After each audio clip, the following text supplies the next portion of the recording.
Number 3, సాతాన్ని మాటలతో ఓడించండి.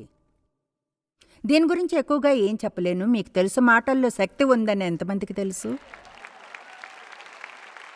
మనకు అది తెలుసు. అయితే ఇంకా మనకు దాన్ని ఎంతో లోతుగా తెలుసుకోవాలో అంత లోతుగా తెలియదు. లేకుంటే మనం చెప్పే కొన్ని స్టూపిడ్ విషయాలను చెప్పం. మాటల వద్దకు వచ్చే ముందు మీ ఆలోచనల గురించి ఏదో చేయాలి. ఎందుకంటే అవే మాటలుగా మారతాయి, అవన్నీ యాక్షన్స్గా మారతాయి. కనుక మనస్సు నూతనీకరించబడాలి.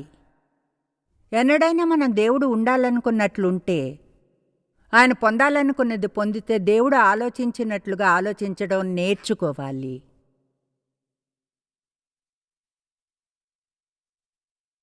అందరికీ సందేశాలు ఎప్పుడు నోటి మీద మనసులోనూ ఉండాలి, నోరు మరియు మనస్సులో. 2 కొరింథీ 10:4 మరియు 5.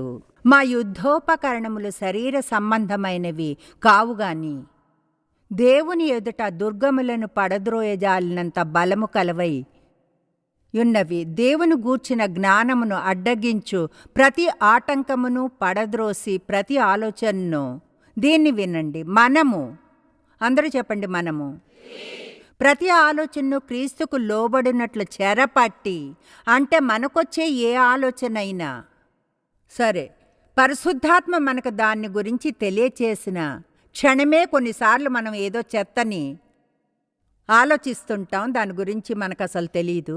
అయితే మనం కానీ పరిశుద్ధాత్మను అడిగితే తెలియచేస్తాడో ఆ క్షణమే. అది కానీ వాక్యంతో అంగీకరించకుంటే దాన్ని ఆలోచించడం మానివేయండి.